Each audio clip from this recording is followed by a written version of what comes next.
Okay, I was dreading doing this slide because it's all about raising money. And like you, I've probably read 1,000 times or Googled how do you raise money for startups. And you can probably download 6,000 PDFs and listen to loads of video blogs on YouTube about people teaching you how to raise money. But this is how we found, with Flubit, we were able to raise money. And this thing is which I'm going with is VCS, and it doesn't mean VC, it's not venture capitalist, it's just similar initials. So V stands for visionary. What you need is someone who can actually look for a month, look for 6 months, and look for 12 months. You need that person who doesn't have to get bogged down in things, can actually sit back and go, this is what I need and this is what I want. That person with a bit of real flair and won't get held back by necessarily all the details. And then you need C, which is the communicator, which in our case was Adele, the person that has no fear to go out and really get stuck into people, for lack of a better word, harass them, make sure you communicate with as many people out there. Now, I know that a lot of these things, people say you need to be both. But in our case, it wasn't that case. So I'm not going to say that. I'm not the person who can go into any party and go away with 10 investors' numbers or something like that. But Adele is. So you have these different skills, and it's about building a team with different skills. And then S for strategizer or something like that. You need someone with a lot of experience. Someone who can bring to the table all this experience and all this kind of thought and in-depth things which you may not have thought about. Now, don't get me wrong. All these bubbles do mix together. Being kind of, as I said, a producer by heart, obviously I had a lot of, thought about what the strategy should be. But if you have these three core, areas, then when you go to your investment, you're able to cover a lot of bases. And that's what we found worked for us. And then advisors. Now, advisors, you'll hear about it all the time. They're so important, not necessarily to advise you, but to give yourself a bit of backing. Because ultimately, investors, when you go to them, they're not skilled. No investor I went to was skilled in the kind of e-commerce, social marketplace. They don't know. What they're looking for is someone to validate that you do have a good idea. Now, they'll do the due diligence on the numbers. They'll look through it. But ultimately, if you have someone with a good CV who's backing you and who believes in your idea, then that's great. So whatever your startup is, find someone who believes in you that is in that industry. And then, now, I thought I'd coined this phrase, people are people. Not in a sense, I'm sure someone's used it before. Turns out it's a 1980s Depeche album. But this is really big. When you're doing your business plan, remember that these investors, the way I always look at it is these big senior people, doesn't matter who you're reading about, will probably go home at night, may or may not watch X Factor, as we found out in this room, they'll relax, they'll chill out. They are people. It doesn't matter who they are. They've got a life. They've probably got a wife or husband they go home to or something like that. And that means that they're interested and get bored by exactly the same things as you do. So in our case, with a business plan, if you're going to give them reams and reams of information, then they're probably going to get bored by that as quickly as you would if someone gave you that information. So come up with lots of pretty pictures and stuff like that. It has to make sense. So in this case, this was on our business plan in regards to our model. So this, the whole picture says 1,000 words or whatever, but they can see that retailers come in one way, consumers come in another, they group in the middle and they come out the other side. And you can't really see it, but I put a dash in the word funding to make it funding. To make it fun. Anyway, I thought that was fun. But yeah, and the two investor meetings I had, the first one was literally just over an orange juice. I was working on a job in London, and I got a call from Adele saying, I've met this guy, go and meet him. And I did. And basically I went to his flat, this complete stranger, and sat in his flat for half an hour, and we just talked about everything. I had no PowerPoint presentations or anything like that. So you have to be prepared just to talk about it. And to be fair, that was much more successful than when I did, a week before, a big presentation with a PowerPoint slide and tried to show off all my kind of clip art.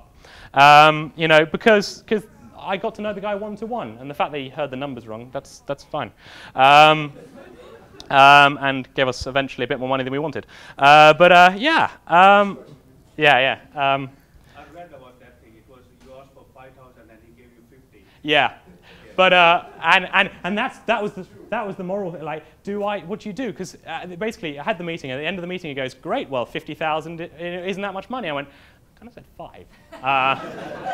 And I walked out of his house going, yeah, should I? What do you do here? So, but and that's how we. What's his number? Yeah, I'll give it to you after.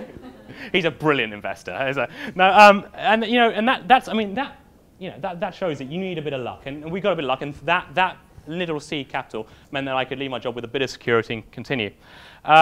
Okay, and finally, or nearly finally, about the teams. If you're prepared to hire friends, which I suggest you do, you have to be prepared to fire them as well. And it's not cool, and it's not showing off, and you feel like absolute crap when you have to let them go. But ultimately, in the first 4 or 5 months, you're going to find that what you thought was the right position isn't the right position. And actually, Dan, who's our camera operator at the back there, he gave me permission to say this. He was at one point working for us full time. But within about 2 months of him working for us full time, it turned out the position that we'd employed him to do, the one that he's really skilled at, which is kind of this creative marketing, wasn't what we needed anymore. So we kind of had to have a chat and kind of go, Dan, you know how I kind of completely uprooted you from your other job and you've come and worked for us? Yeah. And then he kind of went, you know, well, I kind of realized that. And we kind of came to this luckily mutual decision that, you know, ultimately his vision wasn't time. But then there's been other friends that we've hired who, you know, haven't been quite right for the job and we've had to kind of get rid of. So you have to present. And like in 4 months, we've changed 75% of the workforce already, which sounds like a massive turnaround. But that's because ultimately we got it very wrong in areas. And you're going to get it wrong. And I'm happy to admit that I've got it wrong now, and I'm probably going to get it wrong quite a few more times. Because, as I said at the beginning, I'm not God. And, you know, and this is the thing. This is kind of our experience. And you know, if you find yourself relaxing at any point, then you're screwed. And this kind of is now. Do we have any Americans in the room? Yes. Damn. Okay. Okay. Hopefully this won't insult you too much. It's not about your whole country. It's just about my experience. So I grew up for about 4 years in America, and one of the biggest things at high school was you have no problems. There are only challenges. And that is such crap.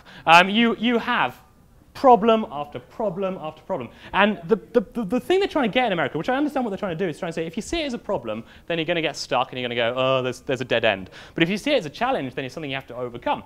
But ultimately, you know, take it from my film experience, if the lead actor doesn't turn up on a day and you've got a set, you know, which is being paid £20,000 for that one day, then that is a massive problem. It's not a challenge, you know, you're screwed. So, you know, in this case, when you launch and no one can actually log into your website, that is a problem because, you know, people are coming to your website and they can't log in. And you will have problems. But the thing is, you know, take those problems and make them into something. If you get stuck, then it's, you know, you're going to get so many things. So whatever you think, and this is on all the blogs, and I hate repeating it, but it is true, that whatever you think your website or your investment or your idea is going to go, it won't go like that. It'll go completely different. And you know, this is just an iteration. We've been around for what, launched for 3 months now, pretty much by the day, and we already had we didn't quite launch with this one. That was a slightly earlier version, but you know, we've had about 3 homepage designs already because we started off with this. I know, let's be kind of like Google, and people can come and search for things, and then we turned out that people don't really know how to look for things when you're doing it in shopping, so they need suggestions. And then we're already building the next homepage design, which we've learned from our guys. So don't get set or stuck on your areas. And you know, already we're learning, and we've been speaking to retailers about moving on. And in April, the version we have now will be completely gone. We'll have a completely new back end to our system, a completely new front end, and I wasn't expecting that. In my business plan, this version that we built was going to be the same for the next, I don't know, year and a bit, but it's completely changed. So that is our experience to date from my end, from me kind of starting up to raising some money to kind of launching, and Ricardo, who is our COO, will now take us through the kind of the next bits and stuff like that, which would be quite exciting. So yeah, just going to do my job.